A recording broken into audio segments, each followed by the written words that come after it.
Hi guys, welcome to our channel of Sciences and Mathematics. Today I'm going to appreciate our members who have already subscribed to the group. That is the channel of Sciences and Mathematics in our YouTube channel. So I'd like us also to go to Facebook and other social media and subscribe. Of course, follow us and so that we can be able to be discussing some of these topics that we already have done in our channel. So I'd like us also to engage ourselves in the comment section. And in our discussions, we normally do illustrations and do some of the examples like in mathematics and physics. And perhaps in topics like biology, we're going to use some of the illustrations, and where possible, maybe we can be able to be making use of the charts. And this is very important because I'd like us to be able to have a picture of some of the topics or all the topics that we are discussing, both in mathematics and sciences, both in physical and biological sciences, and also be able to get the relevance of the topics that we are able to discuss so that we can be able to appreciate them. Now, this is important because, of course, as we know that sciences and mathematics form a basis upon which, of course, we try to find out solutions to challenges that are maybe facing us in our society, especially now that we have several challenges around us. So this is going to assist us in trying to develop our skills and, of course, other areas that are relevant to us for today and the future.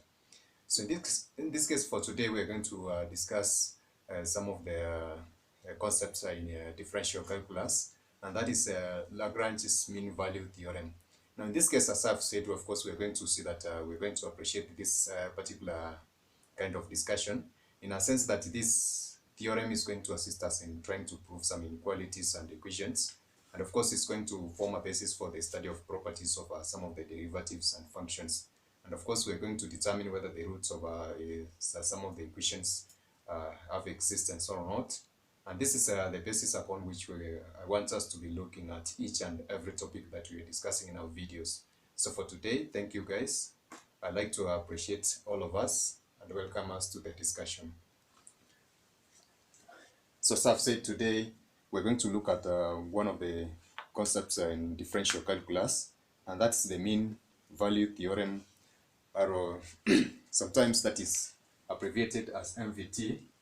And this is a concept in differential calculus that we have already mentioned about the concept of differential and integral calculus. And for today, this mean value theorem, as I've said, is going to assist us in trying to find out how we can be able to prove inequalities and, of course, some of the equations, and also study properties of functions and also try to determine the roots of other functions. Now, I've given this illustration on the board, which basically represents a function that is continuous from A to B.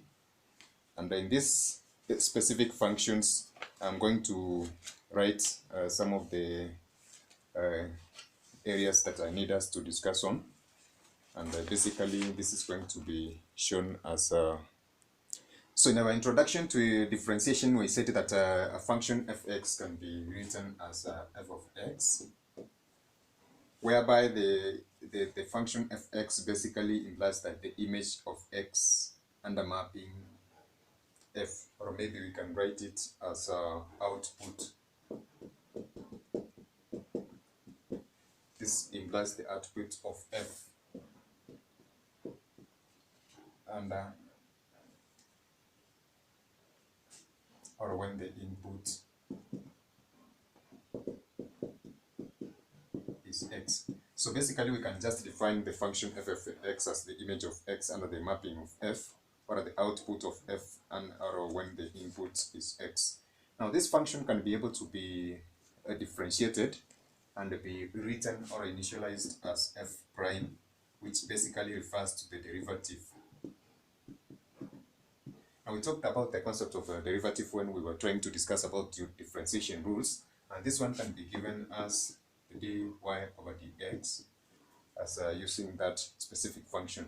Now we can have the first derivative given as f prime, the second derivative given as f prime prime, and this one as well can be given as dx squared. So basically, when we're trying to mention the two, it's going to be fundamental for us to understand that this is what we are referring to.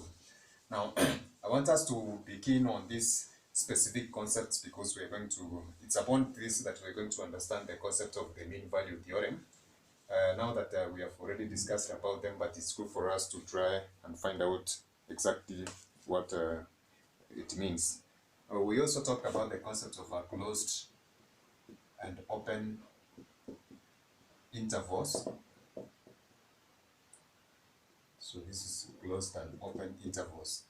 An interval basically means a range of numbers. That is, I can give it maybe from a number line. If I say it is from -3, this is 0, 5, then it's from -3 to 5. And basically, I'm giving this one as a range of numbers that exist between -3 and 5, which can be illustrated as that.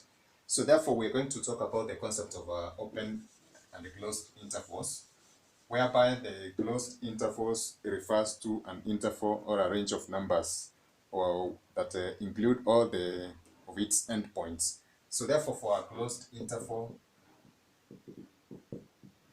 as I've illustrated for -3 and 5, we can just give arbitrary numbers and we're going to use the square brackets to refer to a closed interval for the range of numbers that are from A to B. And in that sense, of course, we're going to have the concept of open intervals. So writing, of course, I hope it's legible. So for open intervals, it can be illustrated using, or maybe given using this the brackets, which are not, of course, square, and that is the implication for the open interval. Now, if we try to illustrate this one, maybe on a number line, we can be able to give these points for the closed interval using this illustration, whereby these dots are solid. So therefore, this one basically implies A to B, and therefore for open interval, it's going to be A, B, A, B. So basically, that's how we can be able to illustrate the concept of open intervals, and giving them in form of equations or inequalities or equalities. We're going to give them for open interval. It's going to be a range of numbers for x, where x is greater than A but smaller than B, but is not equal to those, of course, numbers that we have illustrated. Now for closed intervals, this one can be given as A, whereby A and B are included in those specific numbers.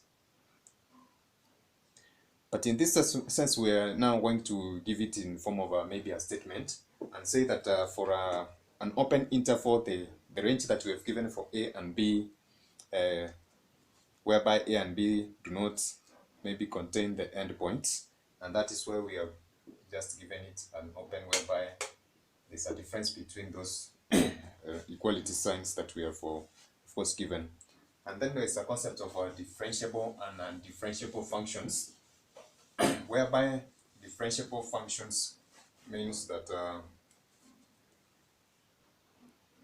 if x is a point in the domain of a function f, then we can be able to say that that function is differentiable at x if the derivative that we have talked about, fx, exists. So this basically implies for this is differentiable functions, whereby we have said that if x is a point in the domain of a function f, then its f is said to be differentiable at x if the derivative exists. And of course, if this derivative does not exist, then that particular function is non-differentiable. So we're going to also use this particular concept of differentiables and non-differentiables in trying to figure out or understand this specific concept of the mean value theorem. So therefore, we're going to find a range of maybe differentiable functions, basically, which we are going to use in order to try and interpret this specific theorem that we are talking about. So lastly, we're going to talk about the concept of a continuity. So this is a continuous and non-continuous or discontinuous functions.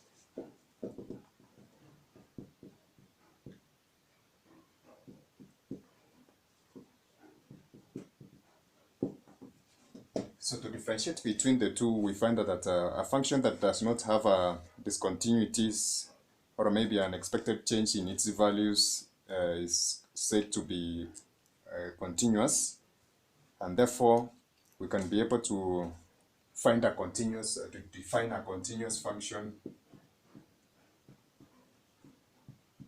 as a function that has got three basic conditions. So first,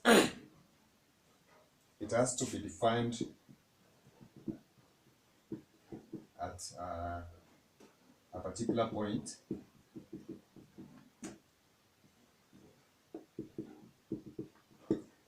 Number two, this specific function must have a limit, or the limit must exist at that point. And lastly, for a continuous function, the value of the function at that point must be equal to the value of the limit at that point. So basically, we are talking about the concept of being defined at that specific point. We have talked about the concept of continuity. So therefore, the limit also at that specific point must exist. And lastly, the value of that specific function at that point must be equal to the value of the limit at that specific point. So the value of the function, let me just use the function x equals to the value of the limit at that point. So we're going to use this one maybe for illustration purposes, the one that I've just drawn there. So for us to understand this mean value theorem, it was necessary for us to try and remind ourselves of some of the concepts that we've already learned, or maybe we need to know before we understand that. So for the figure that I've drawn on the right side of the board, that is what we're going to use for illustration in order to understand this concept of the mean value theorem. So I want us to look at that specific figure and assume that that's a function f of x that runs from a to b, and of course we have said that this function f of x can be said to be continuous if can be defined at those specific points and then can have a limit that exists, and the value of the function at those specific points equal to the value of the limit. So therefore we're going to just have a look at that specific figure in a sense that the value of x at this specific point.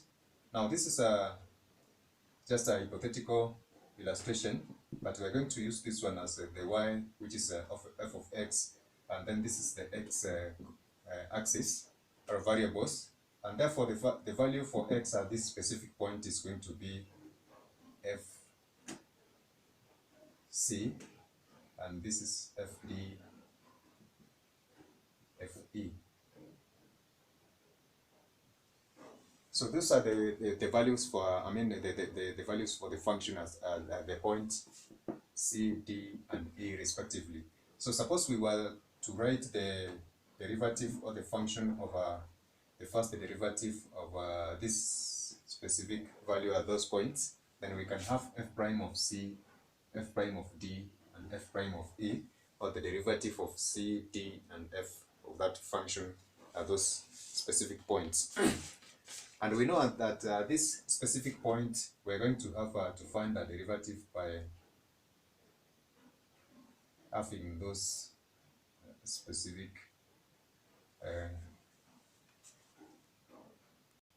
points to define the gradients, that the change in x over change in y. And we're going to see that the change in y over change in x is going to be 0 at these specific points for f, d, and e respectively. Therefore, between the points A and B, we are having points C, D, and E having the derivatives f of x, which is equivalent to 0. So that is for f prime of C, f prime of D, f prime of E having their derivatives as 0. And next we're going to see that, of course, as we have said, this specific function has a range of values between A and B, and therefore it is continuous. And having said that these specific functions, we can be able to find a derivative, therefore the function is differentiable at some specific points, or maybe the points that are ranging between A and B. We can be able to find the derivatives of those specific points. Now that those ones having been said, then we'll move just ahead and try to figure out from the illustration how we can be able to define the mean value theorem. Now the figure that I've drawn on my right is going to assist us, of course, in trying to interpret. Having discussed about the figure on the right, of course, the left one is going to assist us, of course, trying to figure out how we can be able to represent this mean value theorem geometrically before we give a statement. But we can, of course, state or just give a statement from the mean value theorem, which states that if a function f is defined on closed intervals a and b, so we can just write it here. Oh, sorry for that. If a function f is defined on closed intervals a, b,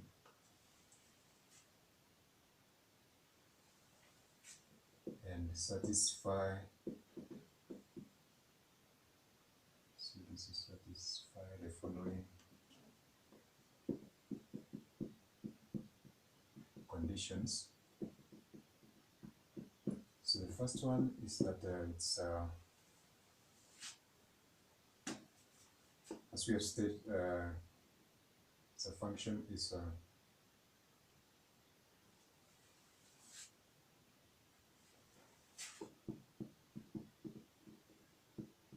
continuous. We talked about the concept of a continuous. So it is continuous on the closed intervals a and b, and the function is differentiable. So condition number 2, it is differentiable on open interval a, b. Then there exists a value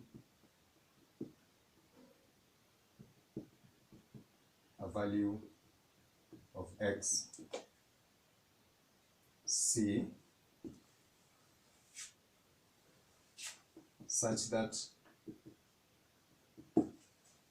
the derivative of fc is equals to fb minus fa all over b minus a. So therefore, basically, this is just a compounded form of the statement that gives the statement for Lagrange's mean value theorem, that says if a function is defined on the closed interval a, b, and it satisfies the following conditions, which is continuous on a closed interval a, b, and differentiable on a, b, which is an open interval, then there exists a value x, a value of x c such that the derivative of c is given as fb minus fa over b minus a. So in this case, if you try to look at sorry for that, the illustration that we have given on the left side of the board, we can be able to figure out that this function that I've written, which of course has specific points. So this is a function f of x, and it has got two specific points that I've illustrated for, let's call this one point A and B, which have been given in form of those small. So the coordinates for these specific points can be given as this is so when we give the value for a x y, we say that it can be given as a function of x, where it can be given as a function of x. Now in this case, if the value for x is a at this specific point, and the value for y can be given as a function of a. So therefore the coordinate for this is a, f of a, and the coordinate for b is b, f of b. So we can be able to find another point at this specific point C by illustrating using this specific line for the gradient. So the function of a point at this specific point, that is all the coordinates, is C, a function of C. Now we're going to see that the gradient or the derivative of this specific function is going to be to form maybe the derivative or this particular function is going to form a line that is parallel to this secant. So the secant AB, which basically is a line that divides or cuts a curve at those two specific points, is parallel to this specific gradient that we have given for the function of the point C. So from this illustration, we can be able to give the relationship between this the derivative of this specific point and the A and B using this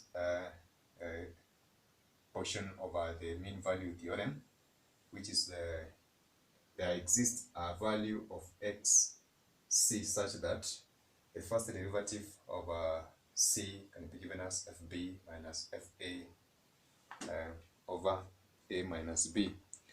So from the above graph, we can see that the graph, the function of x is continuous. Number two, we can be able to find a derivative at this particular point, so therefore it's differentiable.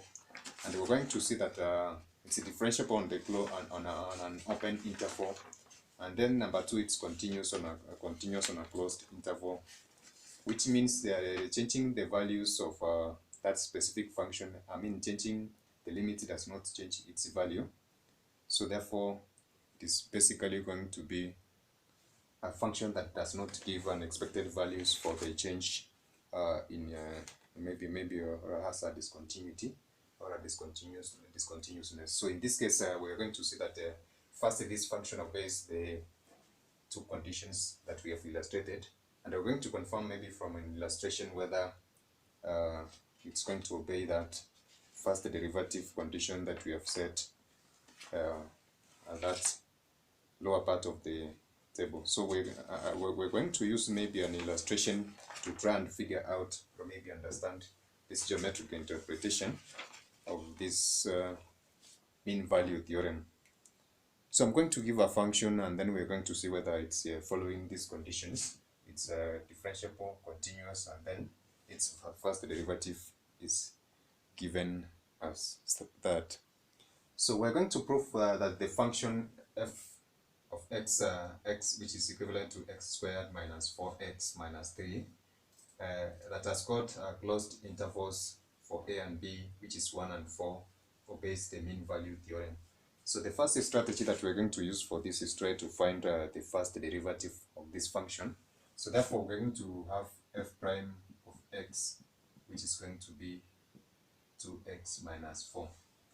So therefore, from that one, we can be able to try and figure out how we can find this relationship. So the first condition that we have proved is that this particular function is differentiable. So therefore it meets the first condition for the mean value theorem. So number two, we're going to use the values for a and b and find out which are going basically to give us the derivative of that specific function. So for our substitution of f of a, we're going to have this one given as 1 squared. We do a substitution for that. So 4 into 1 minus 3, which basically is going to give us minus 6. So I hope that one I'm correct. So if we do a substitution for b, we're going to have f of b being given. So b is equals 4. We're going to have a 4 squared minus 4 into 4 minus 3. So that one is going to give us value for b as negative 3. So in us trying to figure out how we can be able to find this, it's the difference between this one and this one for the numerator, which is So this one implies negative 3 minus minus 6 all over. So for the lower one, it's going to be 4 minus the value for A and B, so it's B minus A, which is 4 minus 1. So this is going to give us 3 all over 3, which basically is 1. So the F prime over C is equivalent to 1. So bearing that one in mind, we're going to look at this third condition that we were given for the mean value theorem and try to see whether basically it obeys the other conditions that we have talked about. So this third condition stated that then there exists a value x is equals c in such a way that the first derivative of x, f c is equals this number. So we're going to do a substitution for x is equals c there and try to figure out what it is. So from this function that we are going to see here, we're going to change that one and have it. So let's bear in mind that the value for this particular function is 1. So I'm going to do away with this specific part so that we can have space for trying to prove that. So we'll have f prime of c is equals to c minus 4. But from this we have calculated the value for this specific derivative and found that it's equivalent to 1. So we can be able to do an equation for this 2 into c is equals 4. So that one is going to give us 2c is equals 4 minus 1. Okay, just a minute. There's something I want to confirm from this. Oh, sorry for that confusion from this section. We are just going to lose it. So this is equivalent to 1 is equals to c minus 4. So therefore 2c is equals, we take this one, the other side is equals 5. So we find the value for for c, which is equivalent to 5 over 2. So we're going to do a substitution for this value of c and try to see whether that equation, of course, can be able to be satisfied. Now in this case, it implies that the values for c is a set of this range of numbers a, b, which is 1 to 4. And if we can try to figure out and try to see, we have found the value for c to be 5 over 2, which basically falls under this range of numbers that we are referring to, c, set of c, which is 1 to 4. And therefore from this third condition we can be able to verify that basically this function obeys the mean value theorem. So this is how we are going to treat other functions that we, of course, we may come across that basically are trying to use or exploit the concept of Lagrange's mean value theorem. So the three conditions, the first one is that, as we said, this particular function has got to be a function that is continuous on the closed interval AB. Number two, as we have said, this the closed interval AB. Number two, it has got to be differentiable on the open interval AB that we have given. Of course, there is this different point for C that we have seen. We can find a derivative for that. And the last one is that there exists a value of x is equals C such that it obeys this function. Now, from the calculation that we have done, we have seen that this value obeys this function. And basically, the number C, the value of C that we found out to be 5 over 2, falls in the range of this set of numbers of a closed interval that we have looked at that specific point. So therefore, we can be able to conclude that that function and similar functions which are obeying those three rules are going to, of course, fall under the category of functions that obey the mean value theorem. So this mean value theorem is going to give us a basis to try and see a special category of another theorem that we call the Lorentz theorem. But as I said earlier, these specific theorems and the functions are going to assist us into trying to prove equations and other inequalities. and try to see the properties of other derivatives which we are going to encounter later maybe in our studies, and try to determine the existence of some of the roots of equations that we are going to come across. So for that case, I hope that we are going to use this particular video in trying to illustrate and maybe develop our skills insofar as the Lagrange's mean value theorem is concerned, and other theorems that may be able to apply the same concept. So that is it for today, guys. Bye, God bless.